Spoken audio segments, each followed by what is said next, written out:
Be me, Arya, 34. Human Resources Director at manufacturing company. Been revolutionizing workplace culture for 3 years now. Finally implementing the changes this backwards industry desperately needs. Today feels different though. Something big is happening. Sitting in my corner office, reviewing the quarterly anonymous employee satisfaction survey results. Always look forward to these, because they validate the progressive policies I've been championing. Open the PDF file expecting the usual mix of responses. Scroll down to the section about workplace concerns and threats. Nearly drop my coffee mug. The question reads, what do you consider the biggest threat to your job security and workplace safety? Expected answers about machinery, accidents, chemical exposure, maybe layoffs. Instead staring at a pie chart that makes no sense. 99% of male respondents selected Human Resources Department policies and enforcement. 1% selected physical workplace hazards. This has to be wrong. Reread the question 3 times. Check the methodology notes.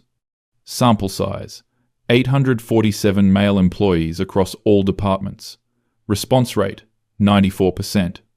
Margin of error: less than 1%. My hands are literally shaking. This is impossible. I've spent years creating inclusive spaces, addressing systemic inequalities, protecting vulnerable workers.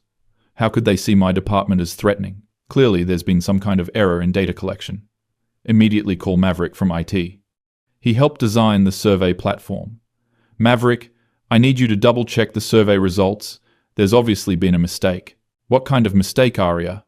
The male employees apparently think human resources is a bigger threat than actual safety hazards. That's clearly wrong. Long pause on the line. I ran diagnostics twice. Everything's working correctly. Well, run them again. This data is impossible. Spend the rest of the morning poring over the detailed comments section, reading response after response, expressing frustration with arbitrary enforcement and unclear guidelines. One comment reads, walking on eggshells every day, never know what innocent remark will get flagged. Another says, feel like I'm being watched constantly, afraid to have normal conversations. This is clearly a coordinated effort, probably organized by some disgruntled employees who resist progressive change, need to address this head-on before it spreads. Decide to schedule individual meetings with department heads. Start with Jake from operations, been here 8 years, generally reasonable guy. Call him into my office around 2 p.m. Jake, thanks for coming in. I wanted to discuss the recent survey results. Oh, the one about workplace threats? Yeah, figured you'd want to talk about that. His tone already sounds defensive. There seems to be some confusion about human resources' role in workplace safety. No confusion on my end, Arya. Your policies are absolutely the biggest threat to my job. Taken aback by his directness. That's a very serious accusation, Jake. Can you explain what you mean? Where do I even start? Last month you wrote up 3 of my guys for telling jokes during break time. Those weren't jokes. They were inappropriate comments that created a hostile environment. They were talking about a TV show. Kevin mentioned he thought the actress was attractive. Comments about women's appearances contribute to objectification culture. Jake's face is getting red. Arya, these are grown men having normal conversations. You're creating an environment where nobody can relax. I'm creating an environment where everyone feels safe and respected. Safe from what? Kevin's been here 12 years. Never had a single complaint until you decided his opinion about a TV actress was dangerous. This conversation is going nowhere. Jake clearly doesn't understand the broader context of workplace dynamics. Jake, I appreciate your perspective, but there are complex power structures at play that you might not fully grasp. He stands up abruptly. There's that condescending tone again. You want to know why we all voted human resources as the biggest threat? Because you talk to us like we're children or potential criminals. I speak to everyone with respect and professionalism. No, you speak to women like colleagues and men like suspects. That's completely unfair. Jake, that's not true. I apply policies consistently across all demographics. Really? Because last week Sarah from accounting made the exact same comment about that actor in the superhero movie, and somehow that wasn't objectification. Different situations require different responses. Context matters, Jake. Historical power dynamics between men and women create different implications for similar statements. He's shaking his head. Listen to yourself, Arya. You're saying the same words mean different things depending on who says them. That's not equality. He clearly doesn't understand intersectional analysis. This is exactly why these policies are necessary. Jake, I think this conversation demonstrates why continued education about workplace inclusivity is so important. Education? You mean those mandatory seminars where you lecture us about unconscious bias for 3 hours? Those sessions provide valuable insights into... They're humiliating. You had us do role-playing exercises where we had to practice not being offensive, like we're toddlers learning not to hit. Those exercises are evidence-based training methods. Professional development sometimes involves uncomfortable growth. Jake, uncomfortable? Try demoralizing. You want to know what my takeaway was from that session? Waiting for his response. That you fundamentally don't trust any of us. That you assume we're all one comment away from harassment. That's not the message those trainings are designed to convey. The goal is prevention and awareness, not assumption of guilt. Then why does every example in your presentations feature men as perpetrators and women as victims? Because those reflect real-world statistical patterns. I use realistic scenarios based on documented workplace incidents. Every single one? In 3 hours of training, you couldn't think of one example where a woman might cross a line? This is becoming unproductive. Jake is clearly too emotionally invested to engage rationally. Jake, I think we should continue this conversation when you've had time to process. Process what? The fact that you've created an environment where half your workforce lives in constant fear of saying the wrong thing? That's a significant exaggeration. Is it? Because Danny from maintenance told me he's started eating lunch in his truck because he's afraid to join conversations in the break room. If Danny feels that way, he should come speak with me directly. Anonymous surveys aren't the appropriate venue for addressing specific concerns. Anonymous? You want names? Fine. Let me get Maverick, Kevin, Robert, and Tyler up here right now. Jake, I don't think a group confrontation would be productive. Neither did I, until I realized you're never going to listen to one person at a time. Before I can respond, Jake's already on his phone. Maverick? Yeah, come up to Arya's office. Bring Kevin and the others. This is escalating unnecessarily. Jake, I really think we should schedule separate meetings. Why? Afraid to hear from multiple people at once? Afraid the pattern might become obvious? Within 10 minutes, 5 men are crowding into my office. Maverick from IT, Kevin from operations, Robert from sales, Tyler from quality control, all looking frustrated and determined. Maverick speaks first. Arya, we've been talking, and Jake's right. We need to address this situation directly. I'm always available to discuss workplace concerns through proper channels. Proper channels? You mean the ones where you take notes and then implement new policies based on our feedback? That's not how the process works. I document conversations to ensure consistent policy application. Kevin jumps in. Those notes you take, do they ever include anything positive about male employees? I document all relevant workplace interactions. That's not what I asked. When's the last time you wrote something good about one of us? I maintain professional documentation, focused on improvement opportunities. My role requires focusing on areas that need attention. Tyler steps forward. See, that's the problem right there. You only see us as problems that need attention. That's not accurate, Tyler.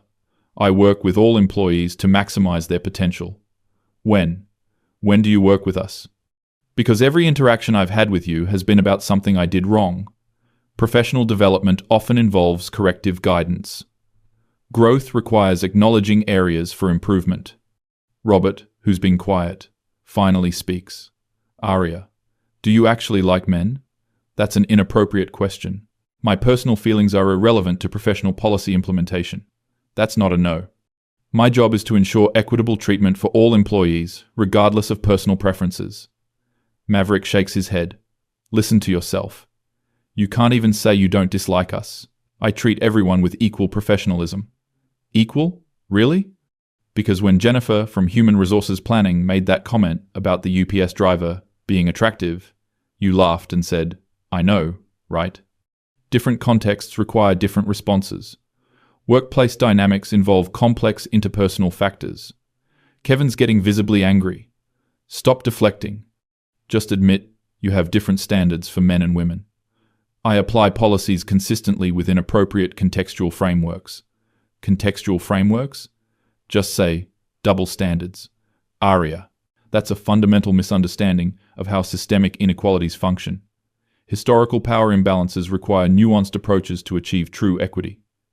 Jake slams his hand on my desk. There it is. You think we're all oppressors who need to be controlled. I never said that. You don't have to say it. It's obvious in every policy you've implemented. My policies are designed to protect all employees. Workplace safety requires proactive measures to prevent harassment and discrimination. Tyler starts pacing. Safety. From what? ARIA? Name one incident of harassment in this company before you got here. The absence of reported incidents doesn't mean incidents didn't occur. So you're solving problems that might have existed but probably didn't? Prevention is more effective than reaction. Robert's voice rises. Prevention of what? Us being normal human beings? Professional behavior standards benefit everyone. Whose standards? Because none of us agreed to live under your personal definition of professional. These standards are based on established best practices. Industry research supports comprehensive workplace conduct policies. Maverick pulls out his phone. Want to know what industry research says? I looked it up after your last training session. I'm familiar with current literature. Really? Because according to the Society for Human Resource Management, companies with overly restrictive policies see decreased productivity and increased turnover. That study doesn't account for long-term cultural benefits. Immediate metrics don't reflect comprehensive cultural transformation. Kevin throws his hands up. Cultural transformation? You mean creating a culture where half the workforce is afraid to speak? Open communication flourishes in environments free from harassment. Free from harassment or free from masculinity? Because it seems like you're trying to eliminate anything remotely male from this workplace. That's a significant mischaracterization. Gender equality doesn't require eliminating masculine traits. Jake leans forward. Then explain why every policy you've implemented targets male behavior specifically. Policies address documented problematic patterns. Documented where? By who? You. By research institutions and workplace advocacy organizations. Multiple credible sources inform policy development. Tyler sits heavily in a chair.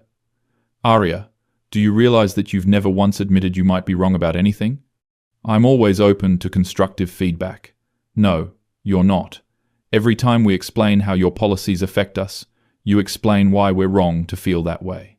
Feelings aren't the basis for professional policy decisions. Emotional responses must be balanced against objective workplace needs. Robert stares at me. Do you hear yourself? You just dismissed our feelings as irrelevant, while demanding we consider everyone else's feelings constantly. Different situations require different approaches. Based on what? Gender? Because it really seems like you think our feelings don't matter because we're men. That's not true. All employees deserve consideration within appropriate professional frameworks. Maverick stands up. Appropriate according to who? You keep using these corporate phrases like they mean something. I use precise language to ensure clear communication. Clear?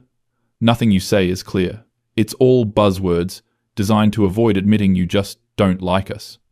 Professional discourse requires specific terminology. Effective workplace communication utilizes established professional vocabulary. The room goes quiet. All 5 men are staring at me. Jake speaks slowly. Aria, we've been trying to tell you for an hour that your policies are destroying morale, and your response is to lecture us about vocabulary. They're misunderstanding the scope of the conversation. Systematic workplace issues require comprehensive analysis beyond individual emotional reactions. Kevin starts laughing, but not in a happy way. There it is again. Every time we try to explain how we feel, you tell us our feelings are wrong or irrelevant. I'm trying to provide context for broader workplace dynamics.